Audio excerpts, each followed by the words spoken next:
Blockchain Compliance Alliance is an organization of companies, government and agencies and individuals that strive to create an ICO standard.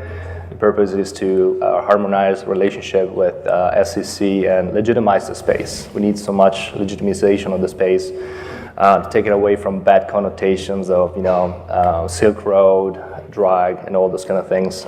So yeah, that's the purpose of the organization. Good morning. This is Christian Martin. This is the Christian section of the panel. I am the CEO of Terra Exchange. Terra Exchange is a CFTC-regulated derivatives organization. We have a Bitcoin derivative. I'm happy to get into the CFTC journey to get to that point of getting a regulated product. Of some note this morning, not that I wasn't paying attention to the first panel because I was, but the CME announced that they're going to launch a Bitcoin futures product by the end of the year. I can tell you a little bit about what that might entail. Also, I'm a founding member and an executive director of the Wall Street Blockchain Alliance. My name is Matthew Spoke. Is this thing on? Yeah. I'm the CEO of a company in Toronto called Nuco, founder of a project called Aeon. We just completed an ICO about a month ago. Also sit on the board of directors of the Enterprise Ethereum Alliance. Board of advisors to the Canadian Securities Administrators and the Ministry of Finance in Canada. Starting to spend a lot of time on this concept of self-regulatory organizations. I think maybe one perspective that I'll bring as we start this conversation is that the group of companies that we're involved with in the Canadian market around this, we had kind of an entry criteria that you had to have a non-zero chance of ending up in jail if these rules didn't go favorably. So we're really focused on making sure that the drivers of these discussions are the people building these products, and then leading to what are the appropriate levels of disclosure and self-regulation that we can apply to ourselves as we move forward as an industry. Did I hear that correctly? You said non-zero chance? What does that mean? A non-zero chance, meaning we face this on a pretty regular basis. We've spent a lot of time and money working with legal counsel in both the US and Canada. I mean, we're dealing with securities law. There's a lot of gray area. I think it's unlikely that unless you're actually stealing grandma's money and going to buy a boat, that you're going to end up in jail. But I mean, we are dealing with jurisdictions of law where criminal penalties can apply to securities violations, and we're all dealing in somewhat gray areas, whether we agree with the securities regulators or not. We're kind of focused on helping identify what are, and there's a number of published articles and guidelines out there that help kind of draw you to the conclusion of should you be considered a security or not. The problem is the security regulators themselves have not really kind of opted to look at these things or at least adopt these as guidelines.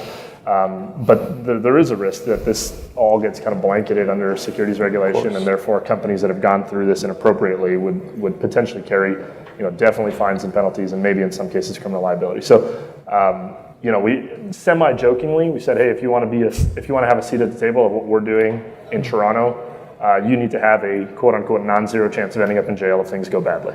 Just to make sure that the people talking and leading these discussions have skin in the game, rather than just having kind of some third-party nonprofit try to impose rules on us without understanding the risks that we're all facing on a daily basis. We're going to need a very, very large jail. Fair enough. We started from optimistic. No, never mind. There are unique ways to fund this if you want. Through an ICO. Yeah. A jail ICO with A the jail captive ICO, audience. yeah. Funded through an ICO. Yeah. Exactly. So my name is Bradley Rotter. I'm from San Francisco, the only city in which Nancy Pelosi is considered a conservative. I was a very early participant in another new asset class years ago called financial futures. And from Chicago, trading on the Chicago Board of Trade and Chicago Mercantile Exchange, that new invention of derivatives contracts on money seemed like a foreign, bizarre concept. And the same kind of resistance from the financial institutions that we're seeing now with digital currency was very prominent back in those old days. They said, why would we want to hedge interest rate risk?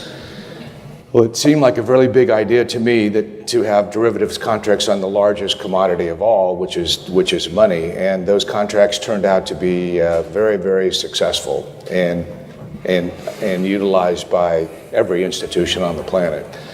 I began investing in hedge funds in 1982 and pioneered the model of taking venture capital stakes in emerging hedge funds. And and I've been involved in another self-regulatory body. I established a self-regulatory organization in another new asset class called life settlements that I was heavily involved in. And so the trials and tribulations of a new asset class that people are still trying to become familiar with was very interesting and important. Back in all of those industries, there are good guys and there are bad guys, and a self-regulatory body is a good way to keep an eye on the bad guys. I've been involved in cryptocurrencies for 5 years and invested in my first ICO in 2014. Again, my specialty is kind of new markets, so I've been very enthused about Bitcoin.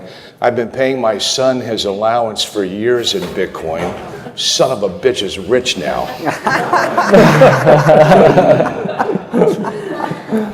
And in case anybody's watching, Bitcoin just made a new high a minute ago. Every day now, right. That's not news anymore. It's every day. Yeah, so what? Hi, good morning. My name is Michael Golem. You did louder. Hello. I don't think it's on. Can you hear me? Hi, my name is Michael Golem. I'm partnered with Miko. My background, done 2 real IPOs. One in New York back in 2001, file S1. Then 2006 in London, $2.1 billion IPO as a CFO. I was the first employee at Bitfury as a CFO and board member. Right now, working on my own project as well outside of our project, nonprofit project with Miko. So also I was the head of compliance with a company called Trimble Navigation, implemented Sarbanes-Oxley back in 2002. So I know a little bit about compliance, so we can talk about that too. And I'm Carol Bagley. I'm a partner in the law firm of Baker Hostetler. I've been in the world of digital currencies for more than 10 years now, which if you start doing the math, that predates Bitcoin. I've seen the regulatory landscape evolve over time, and contrary to a lot of people think, it didn't start with the FinCEN order in March of 2013. It really has its roots well before then. I'm involved in all aspects of the ecosphere, representing clients from exchanges, mining operations, all the way through to ICOs. So I get to see and touch a lot of different aspects of the regulatory arena. So I guess, Yeah, it's kind of take your lead. So we have major 2 questions. Which regulatory problems blockchain solves? For example, central banks can see banks' capital adequacy in real time, and they need less regulations, perhaps. And which regulatory problems it raises? So, and how big are these problems and opportunities? So, let's try it this way. So, who wants to start us? I think I can jump in. And maybe a little background. I mean, we've got maybe a unique position in the market because we started off as an enterprise blockchain company doing projects with, the likes of the banks and stock exchanges, and, now in the middle of an RFP with the Central Bank of Canada. But we also did an ICO. We're also building a public communication protocol with the end goal and the end vision of saying, well, the enterprise market and the public crypto markets can't live in isolation from each other forever. And at some point, they're going to run into each other. And when they run into each other, we're going to need technology that allows them to kind of synchronize one to the other, private networks to public networks. So that's kind of a big part of our focus. But the irony that we face pretty regularly is, I sit on an advisory board to the Ontario Securities Commission, which is, our equivalent of the SEC. So on one side, they're looking at enforcement and regulations and guidelines for how does this fit into a regulated framework. On the other side, they're really interested in how can they become adopters of this technology? How can they start looking into participating in these networks in such a way that they can, get more real-time access to the data rather than forcing compliance as a secondary process. For background, I'm a CPA. Before I jumped into this industry about 5 years ago, Compliance today is this historical kind of retrospective on what I've done as a company rather than this like real-time view of transactions happening and trades taking place. So from a regulator's perspective, I think there's an enormous opportunity for this to be the enabler of them kind of putting themselves out of business, which is like the dream, right? If regulation and enforcement of regulation can be programmatic and algorithmically enforced rather than human enforced with SEC auditors and IRS auditors and all of these, layers and layers of government regulators that have to come in and verify that you're actually being honest and forthcoming with your activities as a business. The goal here would be to make regulations programmatically written and enforcement algorithmically kind of enforced so that you can remove all these inefficiencies and start to actually do a good job. Because what we noticed doing our ICO, one of the layers of regulation beyond securities was dealing with this risk of anti-money laundering that everybody's somewhat concerned about. I think is overly played in this industry because if you look at the statistics of the Ethereum network, there's not actually a lot of illicit activity that happens on top of the Ethereum network. That's more happening on the Bitcoin network these days.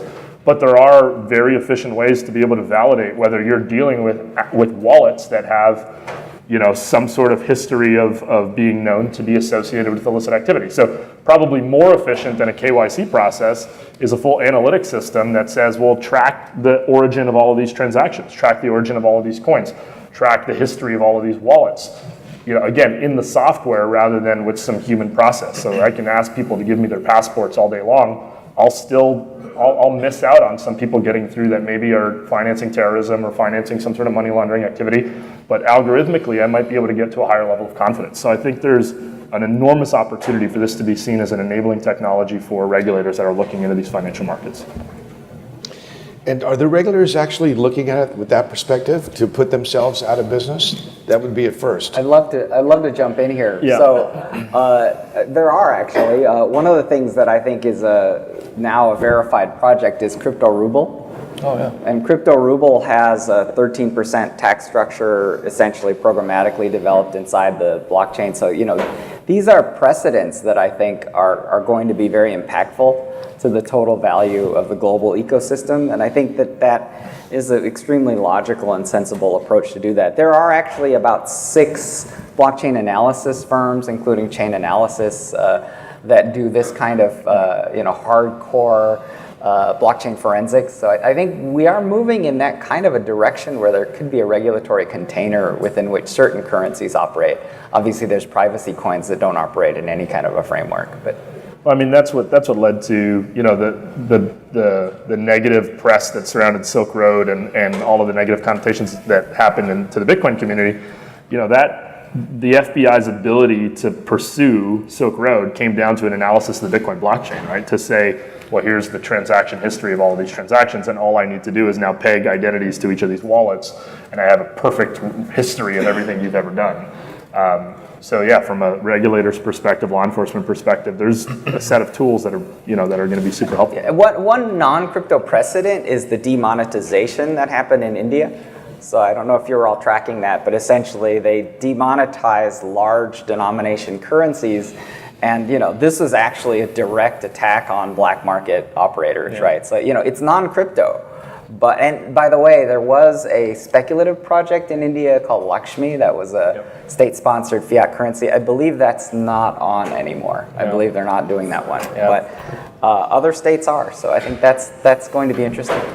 I think it's important to sort out the different types of projects and the way governments are going at it, and I think we've touched upon several of those pieces here. So one is the concerns of law enforcement, because they are faced with a challenge, and that challenge, in some ways, we're in an arm race. They start to get their hands around one crypto, and we move on to the next that's even more anonymous.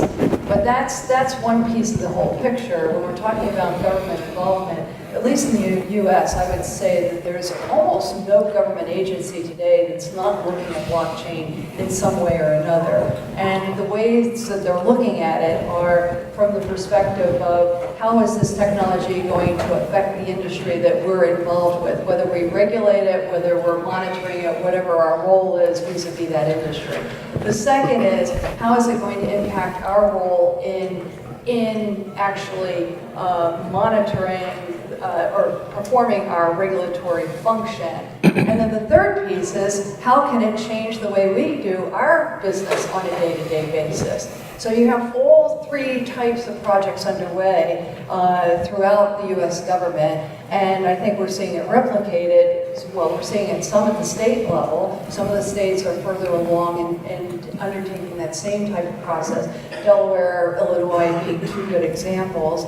And then, as you say, what's happening in other countries. When we move into monetary, that's another story unto itself. I put that in an entirely different category, and I know some of you have probably been reading avidly the articles coming about the president's new nominee for chairman of the Federal Reserve. I would say in a lot of ways the comments he's made are in fact somewhat encouraging in terms of where the whole issue of at least digital currencies, if not cryptos, will go. Yeah, you know, I'm a capital markets guy, and I tend to look at the regulated in conjunction with the regulators.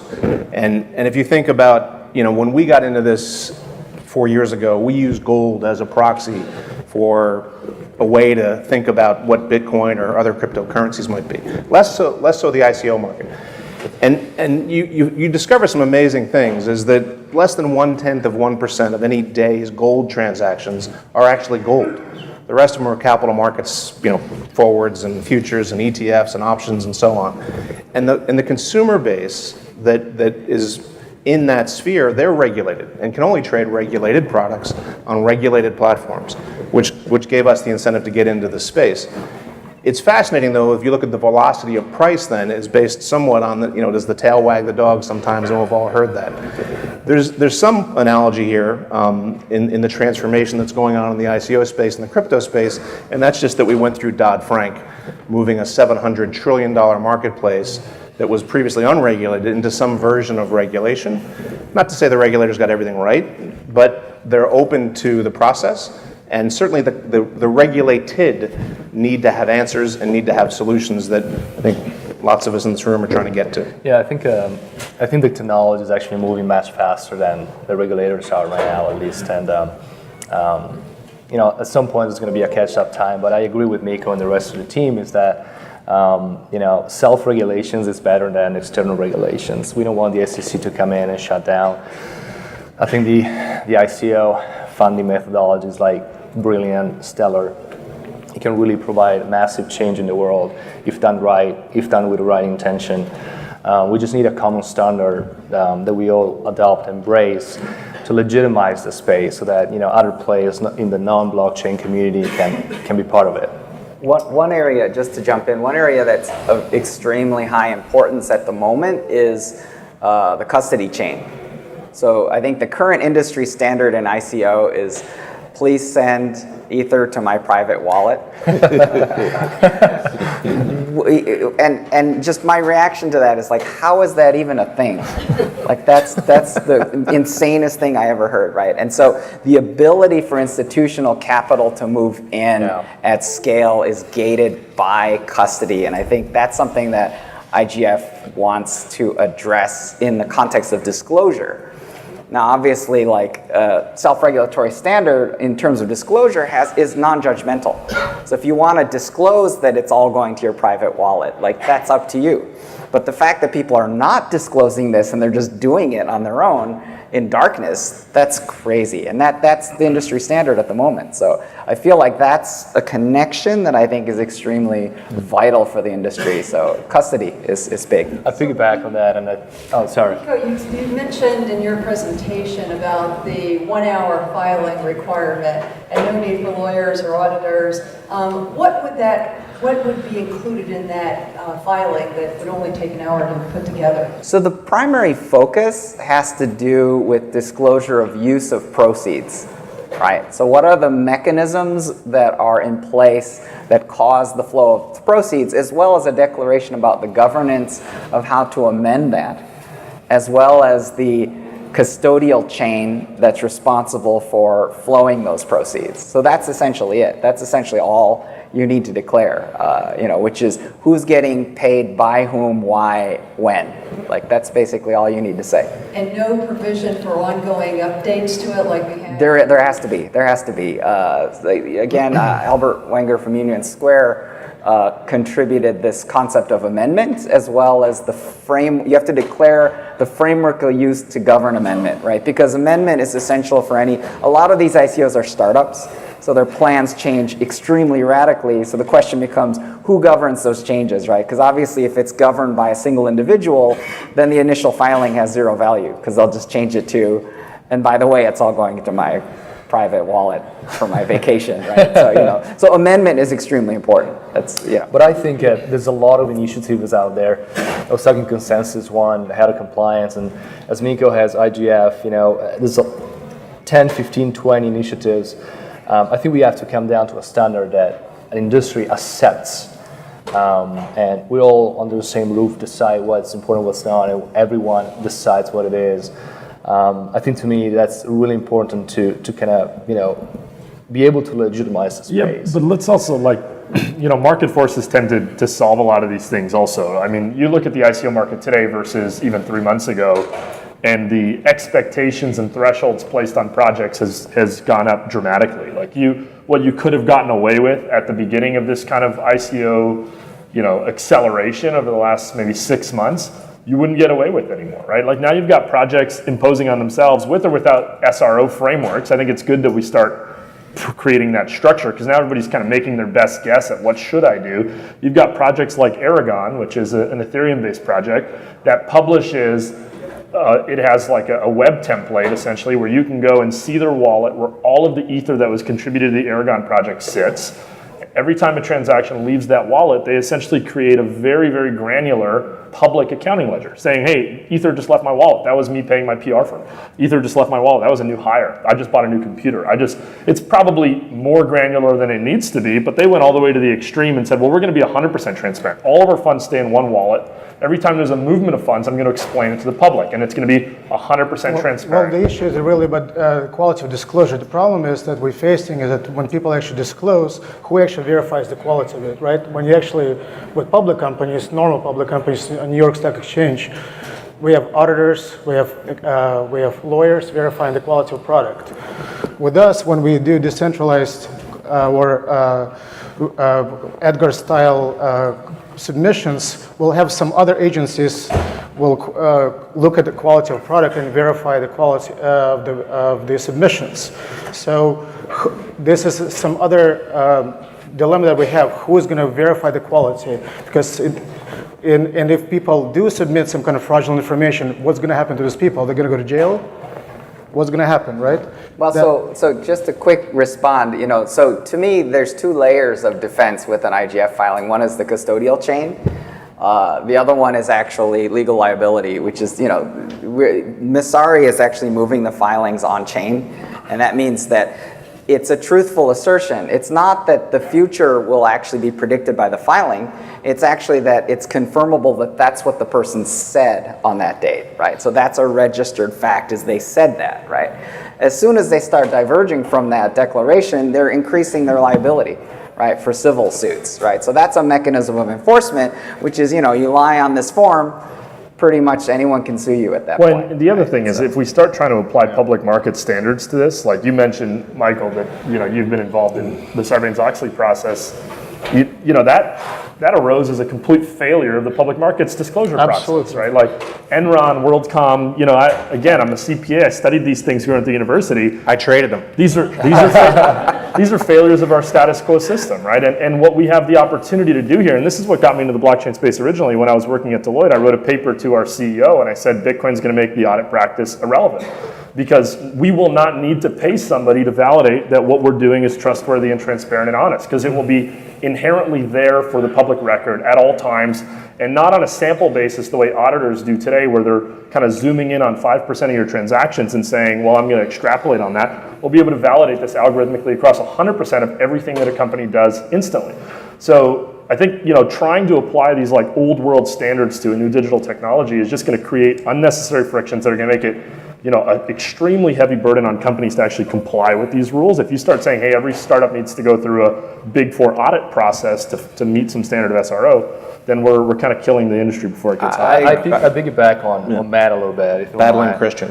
Yeah, I mean, I think it's our subconscious that we always associate compliance with having like somebody to control us, right? A central point of authority, right? Blockchain is the first opportunity to kind of have the community to self-control itself, right? Like everyone within the space, they're reading the white paper, investing in it, deciding what matters what now, and if it should be compliant or not. So I think it's an amazing time that we can use the community for this purpose. I agree with everything. I just think it could be a trap, though, to say that we're cleaning up our own act from an infrastructure perspective, but the clients that can invest in these things, the real money, where you want the Fidelities and the asset managers to come pouring in, still can't touch it, because they're bound by the Sarbanes-Oxley and the Dodd-Franks and state regulations or money transfer issues. So the standards, there's a disconnect between self-regulation and things that I think industry is trying to do rightly, and then the ring fenced of the huge money that's waiting to come into the product. Also, another topic I think probably would be interesting to discuss: vesting of the shares for founders and key employees of the company, because that will also tie interest of the investors with the companies. Well, that sort of raises the issue: is it a security or is it not a security that is being put out to the market? What is the difference between what we would traditionally consider a security? It doesn't necessarily have to be an equity or a debt security versus a network utility token. Can I jump in there? So the thing that's kind of bizarre about Howey is it's based on like 1933, right? And even if a token has utility, like it can still be considered a security very easily under the test, right? Because, let's say that British Petroleum releases a gas token that you use to buy gasoline, right? If someone puts $1 million into gas token at the ICO, it's not because they want to buy a bigger car, right? Like, it's clearly have an expectation of the increase in the value, right? Based on a third party. So I guess my point is that it feels like just about everything at some level is being treated as a security, and so in a sense it feels like a matter of time before that structure starts to kind of fall over. The problem is that all of the enforcement actions of the SEC are built on this foundation that comes from 1933. So they're forced to, they have legacy code that they have to support. So it's complex. So how do you explain then the reaction in other countries? We've had a number of other countries who've come in with essentially the same kind of position that the SEC has, but they're not tied to the Howey test. That's not part of their DNA. Yeah, but I think the SEC is kind of looked at as a world leader. So that's just my limited perspective. There's probably better views here. Well, I mean, we've got the opposite problem in Canada, where right now we're envious of our American counterparts, because there's been maybe not an admission, but there's definitely been a hint by the SEC that there is such a thing as a token that is not a security. So they've opened up the possibility that you could create a token that should not fall under securities regulation. That's not the case in Canada. That's not the case in a lot of places in the world, where they've just broad stroked said, until we understand this better, which God knows when that happens, they're all going to be treated as securities. And it had a material effect on the Kik Messenger ICO. Totally, yeah. Because the Canadian Ted blocked out, and right. So that was. I credit that one lack of clarity to him not hitting his market cap and losing $28 million in the process. That's correct. Weak guidance. Yeah. So if a utility token is not a security, what else?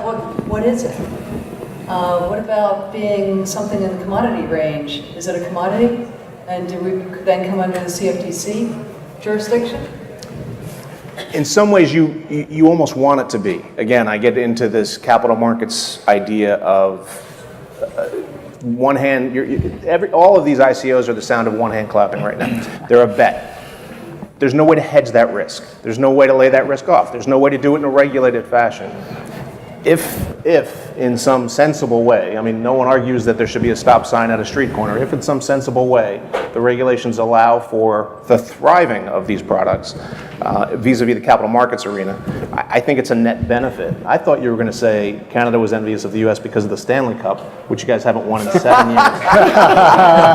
Our Canadians are better than your Canadians. Yeah. Who plays on your teams? Yeah. Russians. No, but I think the simpler answer is that the whole point of going down this SRO path is to give enough confidence to whatever regulator. I think if you walk into the SEC's office, you walk into the CFTC's office, the gut reaction of any regulator will be, of course this falls under my jurisdiction. Of course I should regulate this. Of course, because they have no benefit in saying no. They have no benefit in turning you away and saying that's somebody else's problem, because then they'll get blamed at the end of the day when a fraud gets through the cracks, right? So I think my objective to see in the industry is to see that there's sufficient responsible behavior happening internally to the industry that these external regulators don't feel obligated to step in. I don't think this is a commodity. And I'm not saying this broadly. I'm just saying there are categories of these things. And, and you look at proven technologies, or proven, quote unquote, the mature niche technologies like Ethereum, like Bitcoin, like some of these longer lasting networks that are out there. I think it would be inappropriate for them to be treated as securities or commodities, and I think we need to create a new framework for ourselves that applies a new set of rules.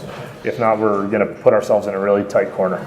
So I have another question, and this is obviously part of the self-policing reputational issues, but one of the concerns that's been expressed is that there are people coming into the ICO world now who may not have untarnished records in the past, whether they be in the securities markets or in other areas.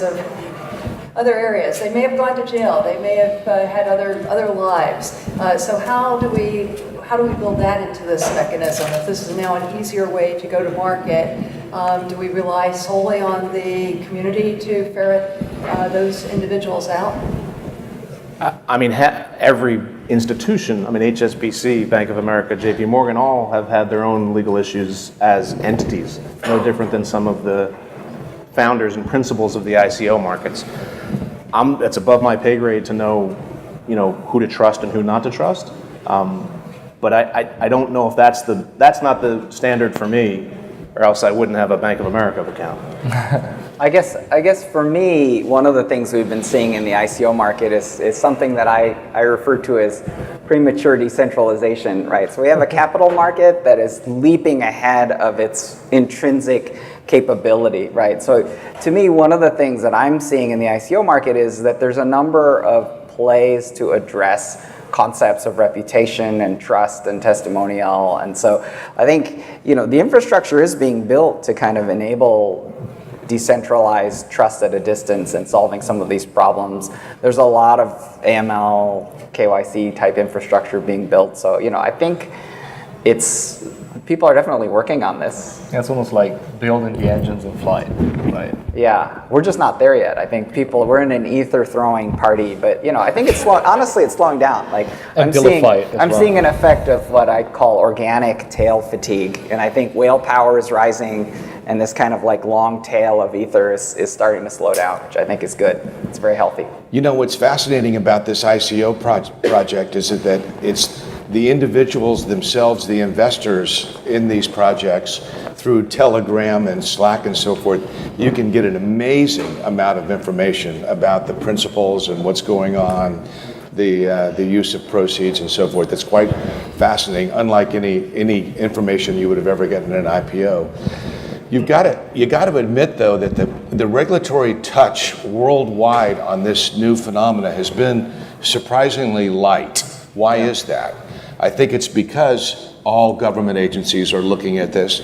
They realize that this blockchain changes the way the accounting happens, the way supply chain for the government works. So it's very risky for a government to come down real hard until they figure this market out, particularly when you see jurisdictions that are making concerted bets on dedicating their country's resources to development, like Luxembourg is the latest, Malta, Japan.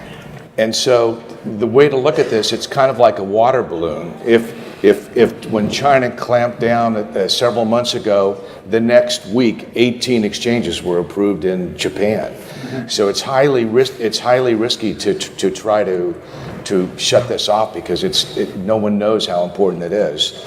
And you can actually do pretty well investing in whatever China outlaws. The internet in the beginning, Facebook, Google, Twitter.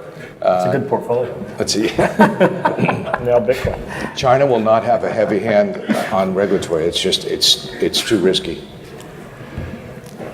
Yeah. So we are kind of coming to the end of this panel. Perhaps we can elaborate some practical steps. So I remember one quote: "Nothing is lasting without institutions." So can we set up a kind of institution, pay people to work there, to elaborate these custody standards, perhaps marketing standards, legal structure standards, and enforce it using the power of associations, alliances, crypto exchanges, ISO listing sites. So I think if we just put some money and hire some great people to this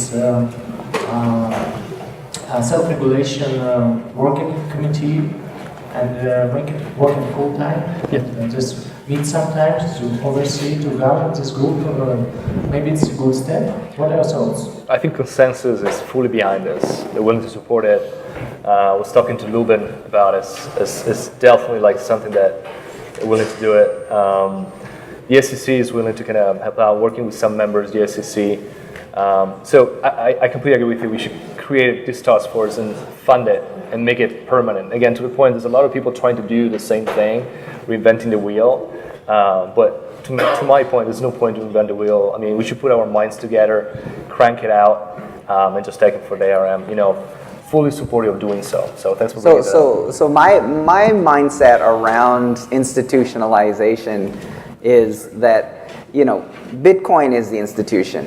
So, to me, if we can actually agree on a standard protocol, then decentralization will be an emergent property of decentralized intelligences, right? So, I already know of a number of projects that would immediately benefit from a standardized disclosure protocol. So I think we can go really, really decentralized on this. We just need agreement, right? That's right. Protocol's nothing without agreement, right? But the good news is a lot of this stuff is going on chain.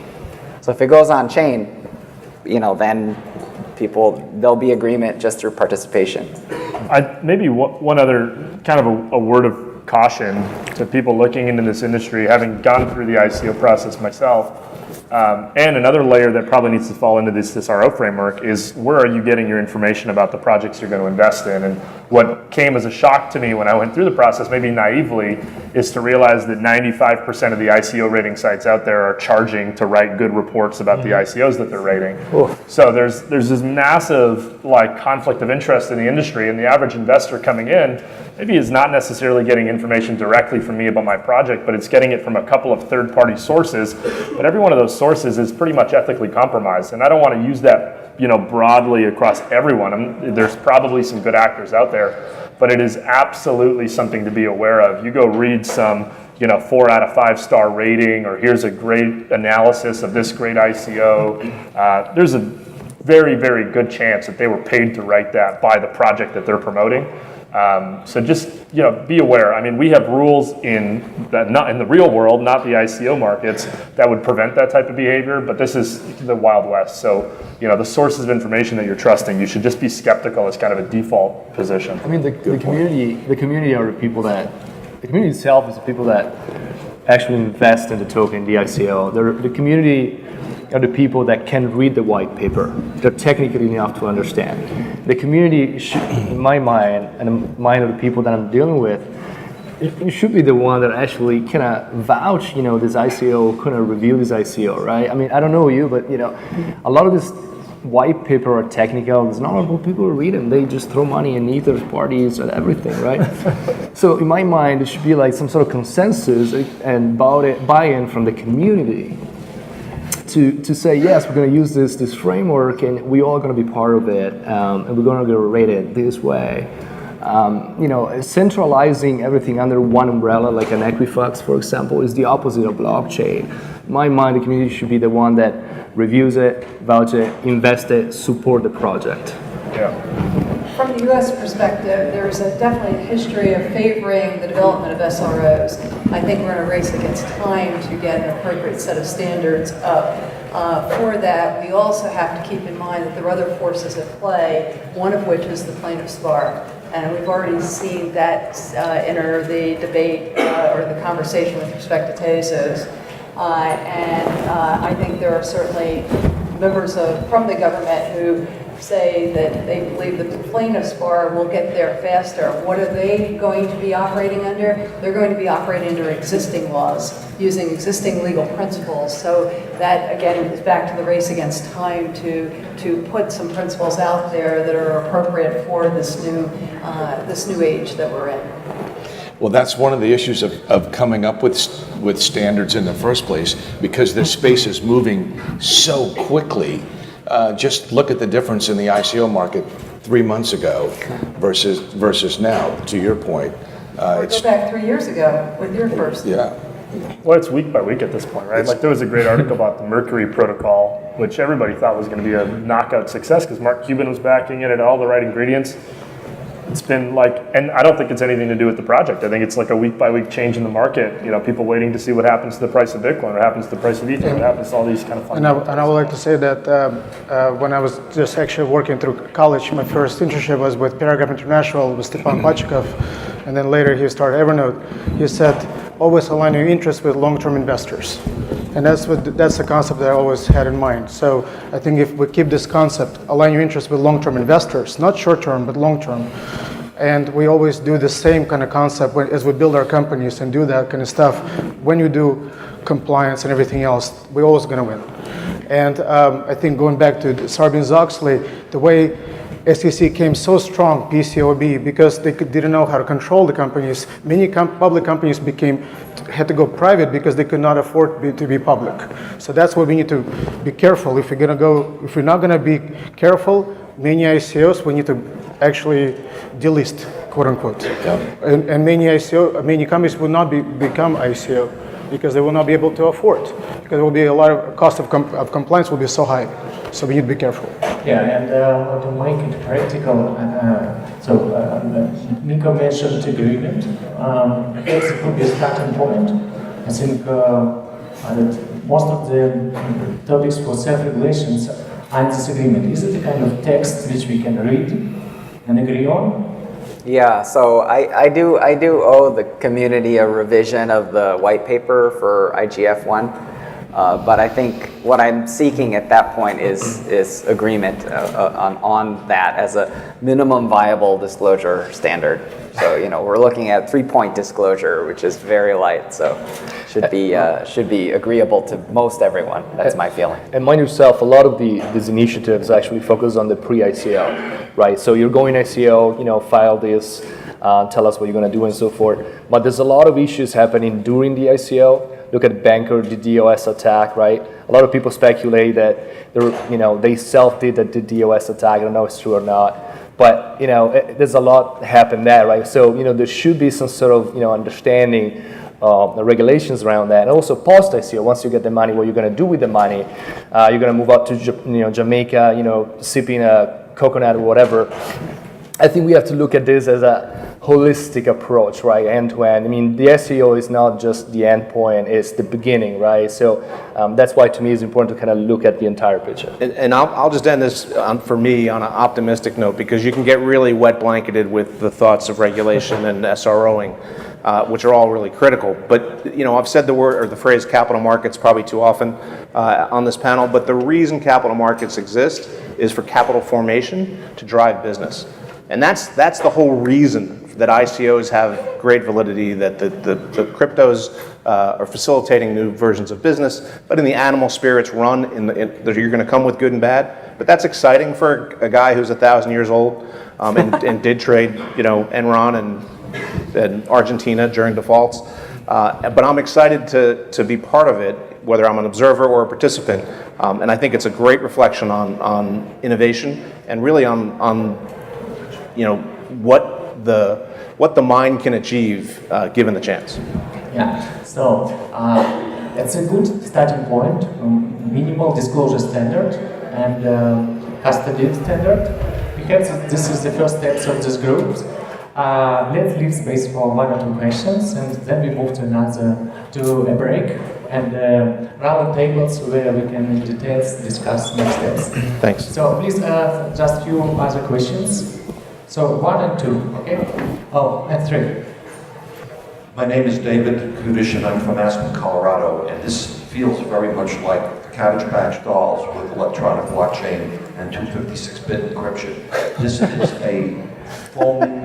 a speculation with other people buying higher and trying to make money because they can't make any money hacking through identity theft. The actual technology of blockchain has real value in an advanced economy, and it's a way to get around obscene government regulation, such as FACTO in the United States, where an American citizen cannot invest overseas very easily any longer. This was George Bush who put that in. That happened under Obama.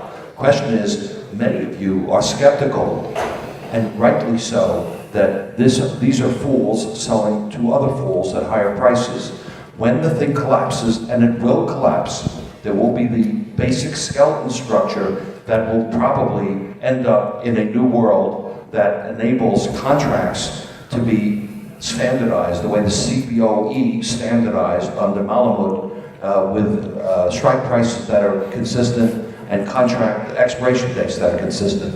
That is the value. The rest of this stuff, in many cases, I think are people trying to make money from other people through silliness. And I mean, we could sell marijuana in Colorado. You guys are taking it. Yeah. There is some similarities going on here between the ICO market and the internet bubble of 1999. I recall in San Francisco that the greatest stress you had during the day was figuring out which launch party that you had to go to that night, because they were every night. There's a lot of similarities between this and that. When the internet bubble happened, there was great demand for share certificates. What did the market do? It started to produce share certificates, Webvan, Pets.com, and there were many silly ideas now that we look back on it. However, that is also where Amazon and Google were born, and so I think we're seeing something very similar. This is important. We all know it. It's a bit frothy right now and a little extreme, but what will come bubbling out of this is those survivors going to be big companies. Mike, when you say bubble, I just want to kind of make sure that we divide the two. The internet bubble is a $7 trillion bubble. The cryptocurrency bubble is a $200 billion. This versus this, right? It's still a bubble, but comparatively speaking, it's like much, much smaller. It's more like 1995 than 1999. I think that we should divide ICO from blockchain. I think ICO is a funding mechanism, blockchain is a technology. And I agree with David, blockchain has really the potential to change the world.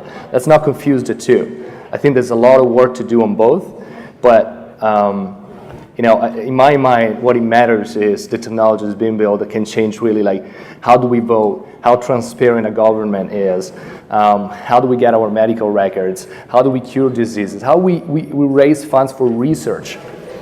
My wife is a research physician at Stanford. She goes through the hustle of raising grants. It's a pain in the butt.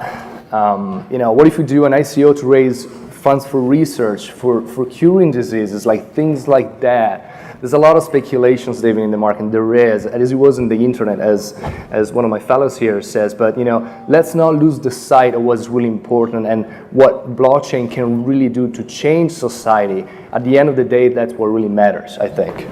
One really quick question. Probably mostly you, Carol. Can you speak louder? Hi. Better. For current ICOs, before there's a self-regulatory mechanism in place, we have a lot of questions from a number of our clients. I'm at a law firm also. If we should just do it under the current securities laws, even there's a number of exemptions that whether it's Reg A and just $250 million, don't deny it's a security, and that's kind of the big debate we're having right now. I would love some thoughts on that here or afterwards. It's the unanswerable question right now. I think the general feeling is that I'll take a step back and say that we've got several different buckets that we regulate the funds of consumers. One is banks. You put your money into a bank, it's a deposit, it's regulated under a certain set of laws. If you buy securities, it's under the securities laws. If you're in the world of commodities, you've got the CFTC overlay. And if you're dealing with money transmission or insurance, you've got separate regulatory schemes. Bottom line is, if you don't fit into anything other than that security, if we haven't fit you into any bucket before you get to the securities, there's a history in the courts and with the SEC of finding any type of and I'm going to use this word scheme not negatively, but any type of scheme to be under the securities laws in order to afford protection to people who have put their money into it. And I think the reason we're taking a relatively conservative view, and I've been taking this view since 2014, if it sort of looks, smells, quacks, whatever, like a duck, it probably is. And with the ICOs, the best prophylactic step to take right now is go ahead and do it the way you want to, but if you're in the US, you're dealing in the US, is to pay attention to the securities laws, do the disclosures. That way, if some point in the future, and it may not be today, oh, it's certainly not going to be today, it may not be 6 months from today, it could be 2 years from today, somebody comes back, whether it's the SEC or it's a plaintiff's attorney, the disclosures have been made appropriately, and it's been handled in a way that you've got protection to say, hey, we did it within the context of the securities laws. Can I and not to disagree with you, because we got the same advice out of our legal counsel in the US, but just to be the contrarian, I think the challenge with that, from an individual project's perspective, that seems like the most appropriate thing to do. You don't want to get thrown in jail, you don't want to be the first guy to walk in the door, gets shot. But on a macro level, I think the challenge with that approach is we're starting to set precedents that are contrary to the conclusions that we need in this industry. And this has happened in Canada, where we've had a couple of projects go forward to the securities regulators, get kind of blessings by the securities regulators for completely inappropriate structures of what should apply to ICOs. And now, whether or not these have gone through court, these are being used as, well, why can't you do it like those guys? Like they did all of these legitimate securities filings and all this. And I think if philosophically, depending on what you're building again, but we're building a very low level protocol that without the use of the token, the protocol cannot function, the developer cannot build, businesses cannot deploy. If we go down the path of securitizing what we're doing, we kill our opportunity to build what we're building. And I think there's a danger where if too many of us take the conservative approach and nobody wants to be the first one to walk in the door and get shot, the rules will never change, and the regulators will never realize that there might be a good argument for this to not fall under their umbrella. And I don't disagree with you by any means on that front. Again, going back to what kind of an ICO are you dealing with? Yeah. There are at least 4 or 5 or 6 different categories of ICOs. One is the true network utility token, which is I think what the idea was intended for originally. Yeah. As we move across the spectrum, you also have currencies. You've got true currencies out there, and they shouldn't be brought under the securities laws. There are a class of ICOs that are just for the purpose of raising equity, and that's the real push. And then you've got a category that's Ponzi schemes and illegal activity. And then there probably is another one or two. Yeah. But the problem is we've been in such a rush to get to market that some of the steps that would be necessary to bring some clarity, like writing some SEC no-action letters, those have to be filed before you go to market, before the first pre-sale opportunity. And in this market, we've been going so quickly, nobody wants to take the time to do that. When I actually piggyback what you say, I think if you don't know, engage with the SEC. I'm going to have a presentation on this tomorrow. There's email addresses that I can share, people that you can talk to. There's forms, no action form. There's the advisement form or the advisory form where you can request advisory from the SEC around what you're doing. Engage with the SEC. Don't try to kind of escape it, hide it. If you're a U.S. resident or citizen and you're creating your company in Singapore, why, right? It's just a common sense, right? I think we're all trying to be compliant. We talk about SEC, but there's IRS and so forth. The point is, engage with institutions, right? They're there to listen and help you out. Just do the right thing. I think that's what it ultimately matters. Yeah, I see that we just started the discussion, and that's very great. And we will have roundtables to discuss in more details and deeper. What I like the most is one of the insights somebody mentioned that regulation of smart contract is far easier than regulation of a lot of people having a lot of conflicts. So it could be kind of one of the quick win for simplifying regulation. Minimal information disclosure, custody standard, and a working group financed by different associations can be a good step, which I hope we will discuss during roundtables. So we now are getting to a break. Thanks a lot for panelists and for your insights. It's been very great. Thank you.